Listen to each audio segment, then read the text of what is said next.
할렐루야. 우리 주님의 놀라운 평화가 여러분의 심령과 가정과 일터 위에 흘러 넘치시기를 축복드립니다.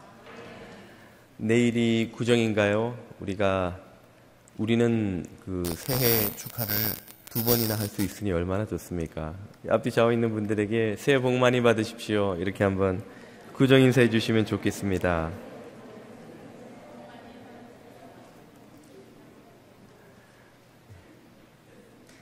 가정마다 일터마다 새해 주님의 복이 넘치시기를 축복드립니다.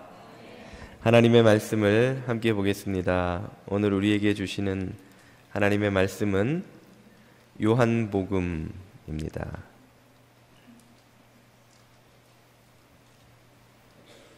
요한복음 15장 1절에서 11절입니다. 요한복음 15장 1절에서 11절의 말씀을 자매님과 형제님들이 한 절씩 읽겠습니다. 나는 참 포도나무요 내 아버지는 농부라. 무릇 내게 붙어있어 열매를 맺지 아니하는 가지는 아버지께서 그것을 제거해 버리시고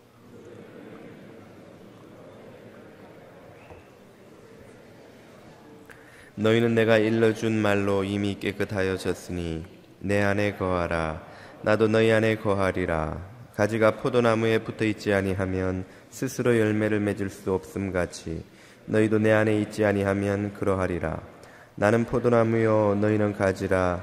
그가 내 안에 내가 그 안에 거하면 사람이 열매를 많이 맺나니 나를 떠나서는 너희가 아무것도 할 수 없음이라.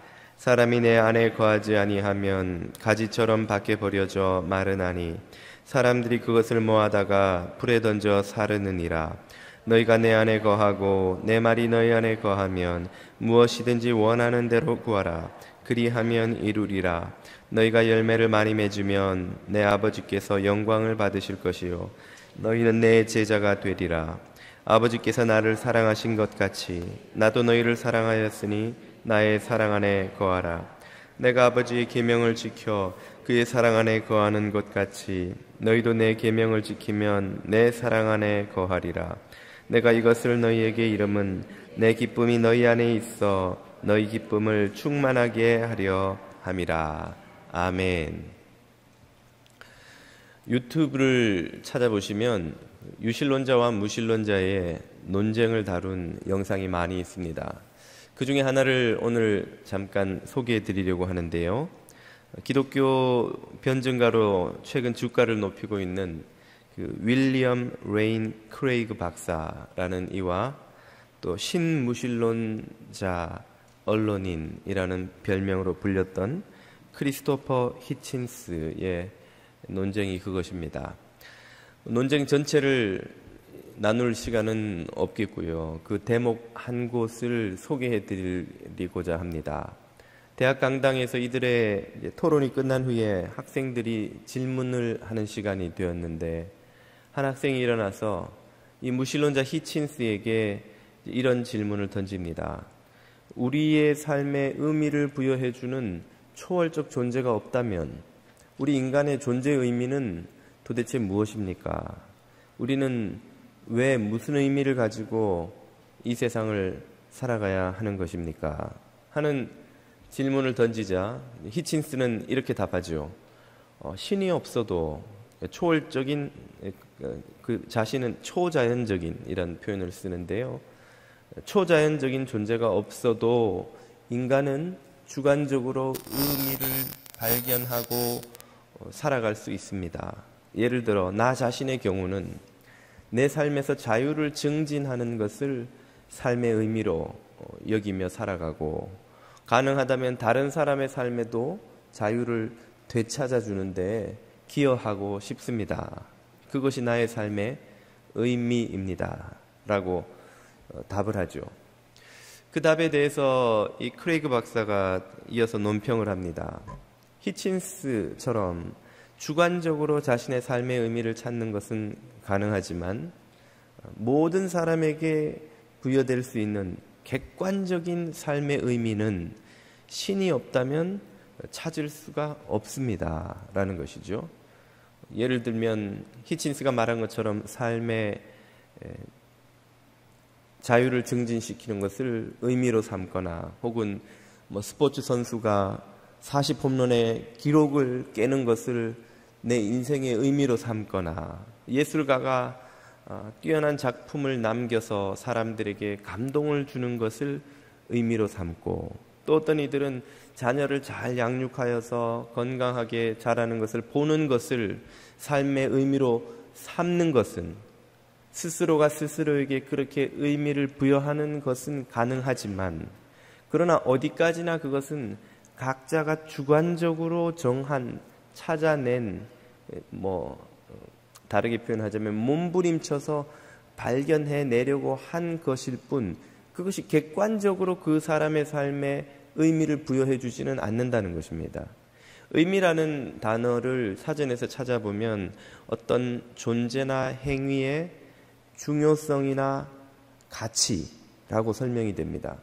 어떤 사람의 행동이 의미가 있으려면 그 행동의 중요성이나 가치가 있어야 됩니다. 다른 말로 하면 그 행동으로 인해서 그 결과에 어떤 변화가 있어야 된다는 것이죠. 지금보다, 그 행동이 없었을 때보다 그 행동이 있었을 때 더 나은 방식의 어떤 결과가 나와야만 그 행동이 가치가 있고 중요하다고 평가할 수 있고, 그래야 의미가 거기서 발생한다는 것이죠. 그런데 신이 없다면, 그래서 이 무신론자인 히친스가 주장하는 것처럼 우리의 삶은 그저 우연히 이 세상에 왔다가 100년이 되지 않는 짧은 시간이 지난 다음에 무로 사라져 버린다면, 소멸되어 버린다면, 그리고 저 우주라는 것도 과학자들이 관찰한 결과 빅뱅의 결과로 엄청난 속도로 팽창하고 동시에 식어가고 있는데, 그러면 그 결과는 과학자들이 예견하는 것처럼 언젠가는 이 우주도 차갑게 빛을 잃고 저 어둠과 얼음 덩어리의 상태로 떨어지게 되어서 우주도 소멸될 거라는 것이죠. 우주의 모든 생명이 소멸될 것이라는 것이 과학자들의 관찰이고, 또 무신론자들은 그것을 근거로 사람들의 존재는 역시 무로 소멸되어 간다라고 주장을 하는데, 그 말이 맞다면, 그렇다면 우리가 지금 이 순간에 내 삶에 어떤 의미를 부여하고 노력을 하고 애를 쓴다고 해도 결과는 똑같다는 것이죠. 내가 지금 도덕적으로 살려고 하나 하지 않으나, 이웃과 더불어 잘 살려고 하나, 원수지고 그냥 살고 마나, 자녀를 잘 돌보나 그렇지 않으나 결과는 똑같다는 거예요. 전도서의 전도자가 탄식한 것처럼 의인이나 악인이나 죽으면 일반으로 돌아가 버리더라. 죽을 때 보니까 똑같더라는 거예요. 그런데 뭐하러 도덕적으로 성실하게 희생하며 양보하며 원수를 용서해가며 살 이유가 거기에 있느냐는 것입니다. 그런 주관적인 의미를 찾는 것을 진정한 삶의 의미라고 부를 수 없고, 객관적인 의미는 찾을 수 없다는 것이 크레이그 박사의 대답입니다. 이것은 비유하자면 이런 것이라 할 수 있습니다. 여러분의 자녀들이 다니는 학교에서 그 자녀들이 얼마나 열심히 공부를 하든 학교 생활을 성실하게 잘 하든 말든 상관없이 여러분의 자녀들은 절대 원하는 대학에 갈 수 없는 것이 정해져 있다고 가정을 해보십시오. 그 대학은 이미 특권층이거나 귀족이거나 엄청난 부자이거나 한 사람들의 자녀들을 위해 미리 다 예약이 되어 있고, 우리의 자녀들은 아무리 열심히 공부해도 원하는 대학에 갈 수 없다면 그 학생들 중 누가 열심히 잠 안 자가며 놀고 오락하고 게임하고 영화 보고 놀러 다니는 것을 절제하고 공부하려고 애를 쓰겠냐는 것입니다. 대부분의 학생들은 아마 그런 상황이라면 공부하려 하지 않겠지요. 그런 학생들에게 공부하려고 하도록 만들기 위해서 부모가 할 수 있는 권유란 어떤 것입니까? 얘야 어차피 대학이 못 가는 것은 확실히 정해져 있지만 그래도 네가 열심히 공부를 하다 보면 수학을 만점 받는 경험을 해볼 수 있지 않겠니? 그냥 그 경험에 의미를 두고 공부를 하면 안 될까? 혹은 네가 수학 실력이 더 쌓이면 너보다 수학을 못하는 친구를 가르쳐 줄 수 있지 않니? 그 친구가 수학의 진리를 깨달아가는 것을 도와주는 데서 더 너는 의미를 찾을 수 있지 않을까?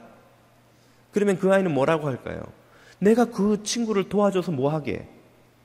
나도 그 친구도 어차피 대학에 못 가는데, 나도 그 친구도 미래에 어떻게 살지 이미 다 정해져 있고 내가 이제 노력을 하든 안 하든 결과는 똑같은데 내가 왜 그걸 해야 돼? 왜 내가 하고 싶은 게임을 안 하고 놀고 싶은 것을 절제하고 힘들어가며 수학 공식과 씨름하고 읽기 싫은 책을 읽고 공부를 해야 돼? 라고 한다면 어떤 부모가 답할 근거가, 답할 이야기가 있겠습니까? 바로 이것이 하나님 없는 인간이 봉착하게 되는 상황인 것입니다. 만약 하나님이 이 세상에 없다면, 그래서 우리의 삶이 신을 부인하는 자들의 주장과 같이 그냥 이 땅에서의 삶이 전부고 죽음과 더불어 우리의 모든 의식과 영과 생각이 다 소멸되어 버린다면, 전기제품의 전원이 꺼지듯이 우리의 존재 자체가 꺼져버린다면, 우리가 살아있는 동안 도덕적으로 희생하며 양보하며 말씀을 지키며 이웃과 더불어 살려고 애쓰는 모든 수고가 무슨 의미가 있느냐는 거예요. 아무런 변화를 가지고 오는 것이 없는데, 도덕적으로 살아도 죽어서 없어집니다. 악하게 살아도 죽어서 없어집니다. 그런 세상에서 잘 사는 길이란 감옥에 가지 않을 정도로 요령껏 내가 원하는 것을 누리도록 머리를 써가며 사는 그 정도 삶이 가장 삶을 잘 누리는 정도가 아닐까요?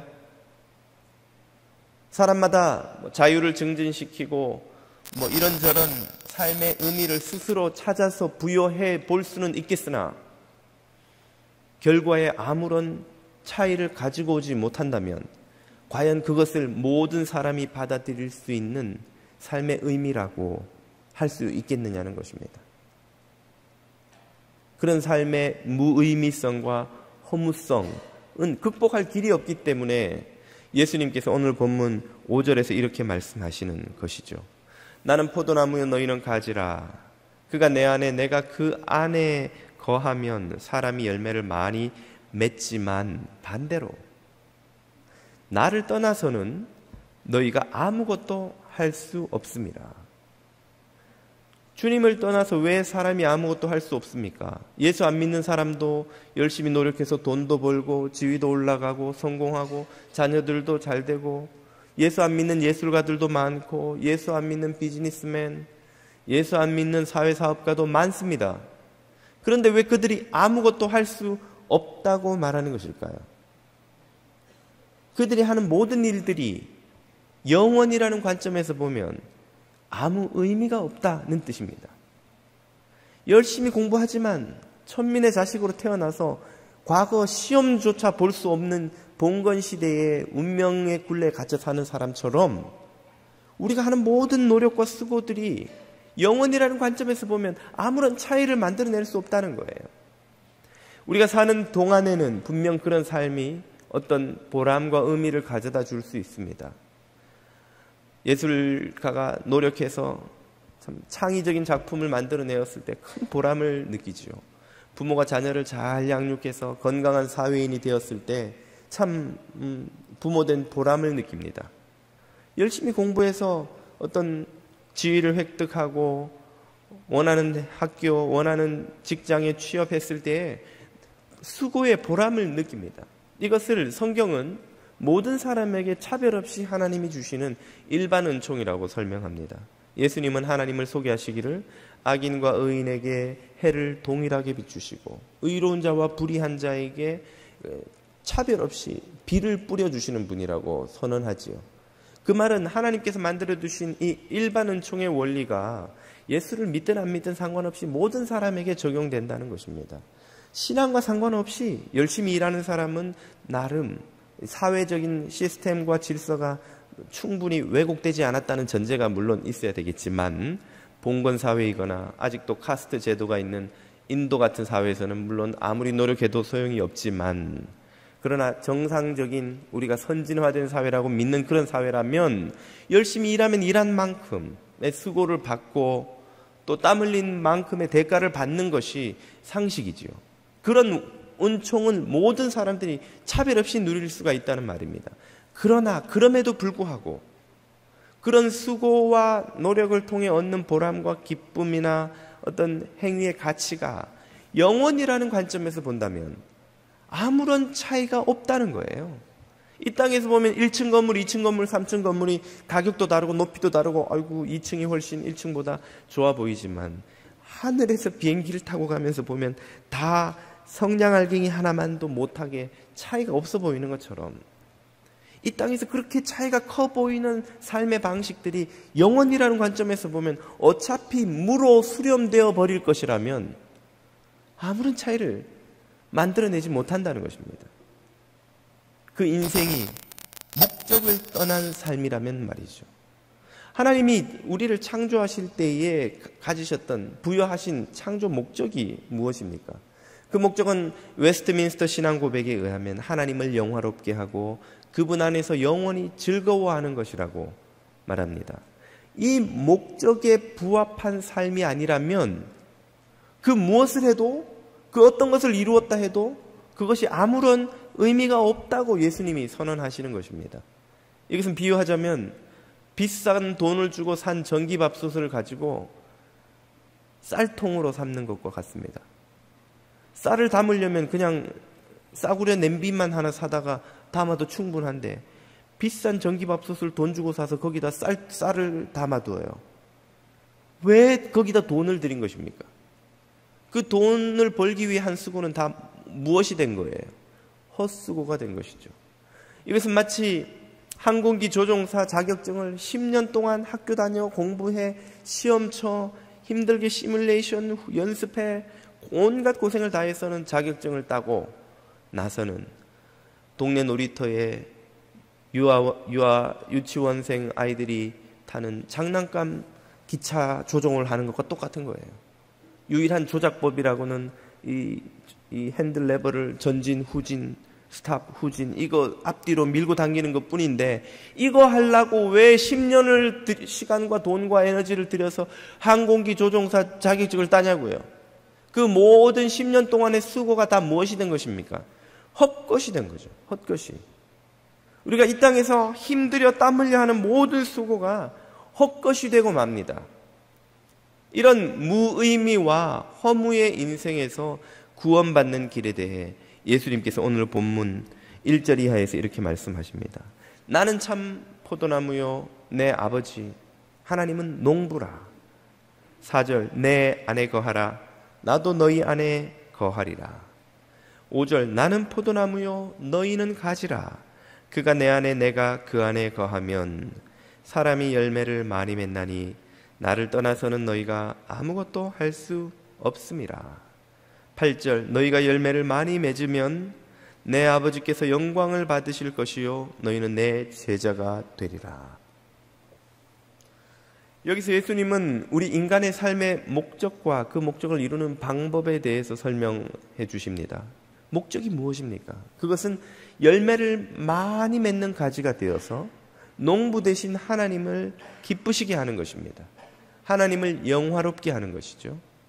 이 목적을 이루기 위한 방법은 무엇입니까? 포도나무 되신 예수님에게 가지된 우리가 붙어 있는 것입니다. 붙어 있는 것. 주님에게 붙어 있는 것이 무슨 뜻인지를 본문 10절 12절이 이렇게 또 덧붙여 설명해 주십니다. 내가 아버지의 계명을 지켜 그의 사랑 안에 거하는 것 같이 너희도 내 계명을 지키면 내 사랑 안에 거하리라.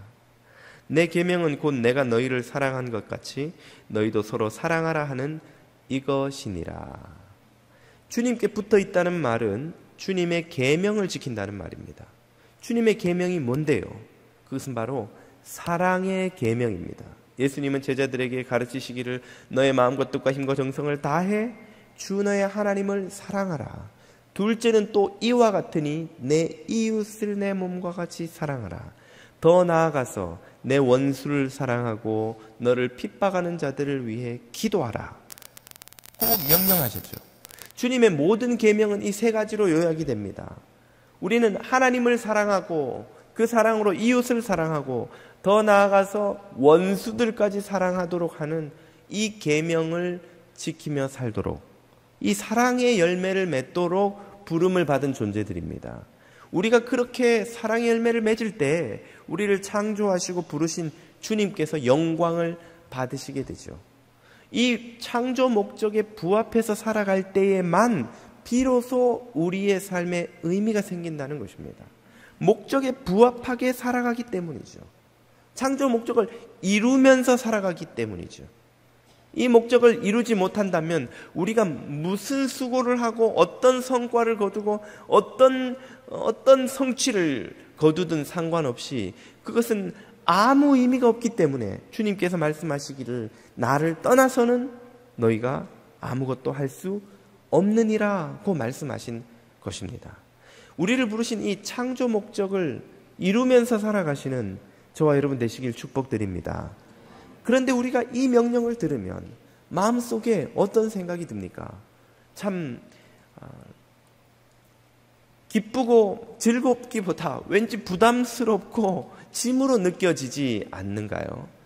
여러분, 원수를 사랑하라. 원수는커녕 우리 이웃도 사랑하기 힘든 것이 우리네 모습인데 원수를 사랑하라니 이건 무슨 감당하기 힘든 짐인가? 실제로 앞에서 인용했던 그 질문했던 학생이 이번에는 크레이그 박사에게 그런 질문을 던집니다. 박사님, 기독교에서는 인간의 존재 의미가 신을 섬기는 것이라고 하던데 그것이 사실입니까? 그 말의 뉘앙스는 아니, 기독교는 인간이 하나님의 노예가 되어야 된다고 지금 주장하시는 것입니까? 이 인간을 거의 신의 자리나 마찬가지에 올려놓는 인본주의 시대에 인간이 신에게 봉사하는 존재라는 표현은 대단히 부정적인 뉘앙스로 들리는 것이 사실이죠. 많은 현대인들이 그런 뉘앙스로 이것을 이해하고 기독교의 가르침을 전근대적인 봉건적인 시대의 유산으로 여기곤 합니다. 그런 뉘앙스를 의식하면서 이 크레이그 박사는 두 가지로 답을 하죠. 첫째는 요한복음을 인용하면서 예수님의 말씀을 인용합니다. 예수님께서 제자들에게 이르시기를 이제부터는 내가 너희를 종이라 부르지 아니하고 친구라 부르겠노라 하는 말씀, 그리고 웨스트민스터 신앙 고백을 또한 인용을 합니다. 앞에서도 제가 말씀드렸던 인간의 제일 되는 목적은 여호와 하나님을 영화롭게 하고 영원토록 그와 그 안에서 즐거워하는 것이니라. 하나님이 우리를 섬김으로 부르셨다는 말씀은 우리를 이용하셔서 그분의 목적을 채우는 도구로 우리를 쓰신다는, 이용하신다는 의미가 아니라는 것이죠. 하나님을 섬기는 것이야말로 현대인들의 표현을 빌리자면 진정으로 인간이 자아를 완성하는 과정이요, 진정으로 인간이 구하는 참 행복과 만족을 누리는 유일한 길이기 때문에 주님은 우리를 그 길로 부르신다는 말입니다. 하나님을 사랑하는 것이 인간에게 가장 큰 행복을 주는 것이라는 말이죠.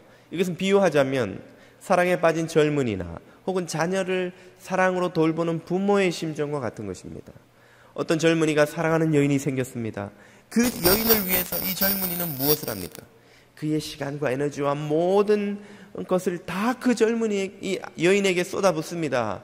옆에 있는 사람들이 보고 이 바보 같은 놈, 너의 피 같은 돈, 피 같은 시간을 왜 저 여자한테 낭비하느냐라고 하지만 그 젊은이는 지금 그 순간이 가장 행복한 순간인 거예요. 자신이 수고해서 그 여인의 얼굴에서 웃음이 한번 피어오르는 것을 보는 것만큼 지금 행복한 시간이 없는 것입니다. 무슨 소리입니까? 지금 저는 세상에서 제일 행복한 시간을 보내고 있습니다. 이 여인에게 내 모든 것을 쏟아부어 이 여인을 섬기는 것이야말로 내 가장 큰 행복입니다. 사랑에 빠진 젊은이만이 고백할 수 있는 경험이죠.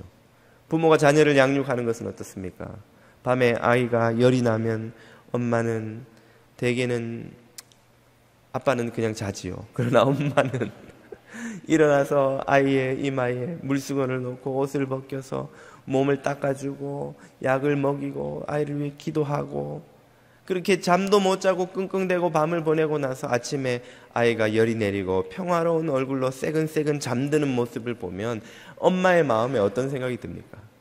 아이고, 이놈 때문에 내가 잠도 못 자고 내가 왜 이놈을 낳았던가 하는 생각도 물론 하신 분도 계시겠으나 엄마의 마음에는 비로소 세상을 다 얻은 것 같은 안도감과 평화와 감사가 그 마음에 떠오르죠. 우리 아이가 이제 열이 내렸구나. 다행스럽다. 내가 그 아이를 위해 희생한 그 어떤 것도 원망이 되지 않을 정도로 그 아이가 열이 내린 것이 가장 기쁜, 그 아이를 섬기는 것이 가장 기쁜 것이 엄마의 마음, 부모의 마음이죠. 이 부모에게 있어서 자녀를 섬기는 것은 의무입니까? 특권입니까? 그것은 엄청난 특권이에요. 아이가 아픈데 난 피곤하다고 옆집 아줌마한테 우리 아이를 갖다 맡기는 엄마가 없듯이, 옆집 아저씨한테 우리 아이를 돌보라고 갖다 맡기는 아빠가 없듯이, 엄마 아빠에게 그 아이를 돌보고 그 아이에게 내 수고의 대가를 기꺼이 주는 것이 아무런 짐도 의무도 아닌, 그것은 기쁨이요 특권이요 사랑하는 사람만이 누릴 수 있는 말할 수 없는 행복감인 것입니다. 주님이 우리를 섬김의 자리로, 하나님을 섬기는 백성으로 부른다는 것은 우리가 그 창조하신 하나님, 우리를 위해 독생자까지 주기를 아끼지 아니하신 그 하나님의 사랑 속에서 그분을 사랑하는 것이야말로 우리의 삶에 가장 크고 놀라운 참된 행복과 기쁨을 주는 것이기 때문에 그런 것입니다. 결코 주님을 사랑하고 섬기는 것은 의무가 아니라 놀라운 특권인 것이죠. 그래서 예수님은 오늘 본문 11절에서 이렇게 말씀하십니다. 내가 이것을 너희에게 가르쳐주는 이유는 이것이다. 그것은 내 안에 이미 충만한 기쁨, 아버지 하나님을 섬기는 이 넘치는 기쁨이 너희 안에도 있어 너희의 기쁨이 충만하게 하려 함이라. 아멘. 사랑으로 살며 열매 맺어 하나님께 영광을 돌리는 삶은 우리에게 무거운 짐을 부여하는 삶이 아니라 우리에게 참된 기쁨을 주는 삶인 줄로 믿습니다. 세상에 이 기쁨과 더 큰 비교할 수 있는 기쁨은 없습니다. 집을 사도 기쁘고, 차를 바꿔도 기쁘고, 건강해져도 기쁘고, 자녀가 잘 돼도 기쁘지만 성도가 하나님을 참으로 섬기며 사랑의 계명을 쫓아 살아갈 때 누리는 이 기쁨과 비교할 수 있는 기쁨은 없는 줄로 믿습니다. 성경이 그렇게 말하고 예수 그리스도가 그 본을 보여주시고 우리의 믿음의 선배들이 그런 삶의 본을 보여주셨는데 우리는 왜 똑같은 계명을 들으면서 그것을 기쁨과 특권과 감격으로 여기지 않고 부담과 의무와 짐으로 느끼고 있는 것일까요? 그 이유도 성경이 우리에게 가르쳐 주십니다. 그것은 바로 우리가 우리에게 있던 그 사랑의 능력을 잃어버렸기 때문입니다. 인간이 죄로 인해 타락하면서 잃어버린 수많은 능력 중에서도 가장 위대한 능력은 바로 사랑하는 능력입니다. 그래서 이전에는 존재하는 이 인간의 존재가 숨쉬듯이 할 수 있었던 그 사랑을 이제는 엄청난 노력을 기울여도 행하기가 대단히 어려운, 거의 불가능한 미션이 되고 말았다는 것이죠. 비유하자면 요리사가 독초를 잘못 맛보다가 미각을 잃어버린 것과 같은 것입니다. 화가가 시각을 잃어버린 거예요. 음악가가 청각을 잃어버린 거예요. 예전에는 눈 감고도 듣고 그림 작곡하던 곡이 이제는 무슨 수를 써도 곡을 쓸 수가 없는 거예요. 예전에는 그 황홀한 노을빛에 감격하여서 캔버스에 재현해냈던 그 아름다운 그림들을 이제는 도무지 볼 수도 그릴 수도 없게 된 거예요. 예전에는 눈 감고도 만들어냈던 그 맛있는 음식들을 이제는 맛을 분간할 수가 없어서 이제는 도무지 음식을 할 수가 없는 것입니다. 이것처럼 인간이 원래는 사랑하며 살도록 창조되었으나 죄로 인해 우리는 사랑의 능력을 잃어버린 것입니다. 그래서 특권이면서 복이면서 기쁨이 되어야 마땅한 사랑의 계명이 우리에게 엄청난 짐이요 부담으로 이제는 다가오게 된 것이죠. 그런 우리가 어떻게 이 사랑의 계명을 지키면서 순종하며 열매 맺으며 살아갈 수 있단 말입니까? 불가능하기 때문에 주님은 그것이 가능해지는 방법도 우리에게 가르쳐 주셨습니다. 그 방법이 바로 본문 4절에 이렇게 나옵니다.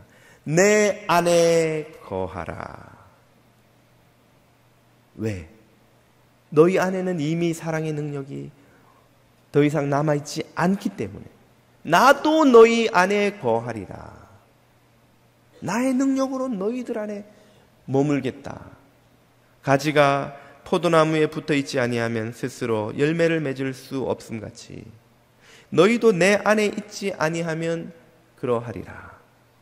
주님 안에 거하지 않으면, 주님께 견고하게 붙어있지 않으면, 그래서 그분의 사랑의 능력을 우리가 공급받지 않으면, 나무가 빨아들인 수분과 양분을 가지가 공급받지 않으면 열매를 맺을 수 없는 것처럼 주님 안에 있는 사랑의 능력을 우리가 공급받지 않으면 우리도 사랑의 열매를 맺을 수가 없다는 것이죠. 그러므로 그 열매를 맺을 수 있는 유일한 길은 주님 안에 거하는 것입니다. 주님 안에 거함으로 그 사랑의 능력을 공급받아 그 사랑의 계명을 순종하며 사랑의 열매를 맺어갈 때에만 우리는 하나님께 영광을 돌릴 수 있고, 그런 창조 목적에 부합한 순종의 삶을 살아갈 때에만 우리의 삶은 비로소 의미가 있다는 것입니다. 그 주님의 부름을 무시하고 각자가 스스로가 스스로에게 부여한 목적과 의미를 가지고 열심히 살아간다고 한들 그것은 마치 시험 공부는 열심히 했는데 선생님이 내주신 진도가 아니라 엉뚱한 본문에서 열심히 공부한 것과 같은 거예요. 답안지 열심히 썼는데 보니까 문제하고 답이 달라요. 선생님 저는 열심히 했는데요. 그거는 이번에 내준 진도가 시험 진도가 아니지 않냐. 시험장에 가서 열심히 문제를 풀었는데 보니까 교육부에서 만든 수능 시험장이 아니고 사설학원에서 만든 모의고사 시험장이에요.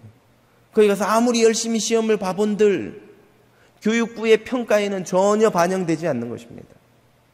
인간들이 하나님의 창조의 목적에 응답하고 그 부름에 응답하지 않고 스스로가 스스로에게 부여한 온갖 삶의 의미를 붙들고 아무리 열심히 노력해 본들 예수 그리스도께서는 나를 떠나서는 너희가 아무것도 할 수 없느니라. 내 안에 있지 않으면 그 모든 수고가 헛수고가 되느니라. 선언하고 계신 것입니다. 오늘 우리가 사랑의 능력을 회복하고 열매 맺을 수 있는 비밀은 주님 안에 거하는 것이요, 주님께 견고히 붙어 있는 것입니다. 이 사랑의 능력은 오늘 우리가 주님께 얼마나 견고하게 붙어 있는지에 대한 척도가 되기도 합니다. 우리가 다 같이 교회를 다니지만 어떤 이들은 예수 그리스도에게 견고하게 붙어 있기도 하고, 어떤 이들은 손가락만 겨우 걸치고 떨어질락말락 아슬아슬하게 버티기도 하고, 어떤 이들은 주님과 상관없이 교회 문만 열고 왔다 갔다 하기도 합니다. 그것을 어떻게 구분할 수 있을까요? 우리 스스로가 스스로를 평가해 볼 수 있습니다. 주님이 주시는 이 사랑의 계명을 들을 때에 우리의 마음에 어떤 반응이 생기는지를 여러분 들여다보십시오. 만약 주님의 이 사랑의 계명이 무거운 짐이요 감당할 수 없는 부담으로만 다가온다면 우리는 그분으로부터 사랑의 능력을 공급받고 있지 못하는 것이 확실합니다. 그 말은 우리가 그분과 연결되어 있지 않다는 말이겠죠. 아니, 이런 인간을 내가 어떻게 사랑해? 나한테 한번 찍히면 죽을 때까지 나는 얼굴 안 봐. 이런 걸 인간이라고 내가 같이 상대하고 용서하고 이해를 해? 말이 돼? 사랑의 계명이 우리에게 감당할 수 없는 부담이요 짐이요 어떻게 가능한지 도무지 이해할 수 없다면 우리는 주님과 아무 상관없이 교회 문을 드나드는 종교인일 뿐인 것이죠. 스데반이 무슨 특별한 능력이 있어서 자신에게 돌을 던지는 이들을 향해 주님 저들의 죄를 사하여 주옵소서. 저들은 자기들이 하는 일을 알지 못함이니이다 라고 고백하였을까요? 그것은 스데반의 능력이 아니라 스데반이 붙들고 있는, 스데반이 뿌리 내리고 있는, 스데반이 그 안에 거하는 바로 주님의 능력인 줄 믿습니다. 우리가 주님의 능력을 공급받으면 이 불가능한 미션을 요구하시는 주님의 그 명령이 부담과 짐이 아니라 감히 나 같은 이에게도 이런 은혜를 주시는 하나님의 사랑이요, 기쁨이요, 놀라운 사명인 것을 깨닫게 되는 것이에요. 저 죄인을 사랑하는 것이, 저 원수를 사랑하는 것이야말로 주님이 나를 부르신 목적인 것을 깨닫게 되고 그것을 감당할 힘이 거기에서 생기는 것인 줄로 믿습니다. 오늘 사랑으로 부르시는 이 주님의 부름이 여러분에게는 어떻게 들리는지요? 감당할 수 없는 짐입니까? 아니면 주님의 사명으로 참된 기쁨과 복을 주시는 생명의 부름으로 들리십니까? 오늘 저와 여러분이 주님 안에 깊이 거함으로 이 사랑의 열매를 맺어 주님께 영광을 돌리는 주님의 자녀들이 다 될 수 있기를 축복드립니다.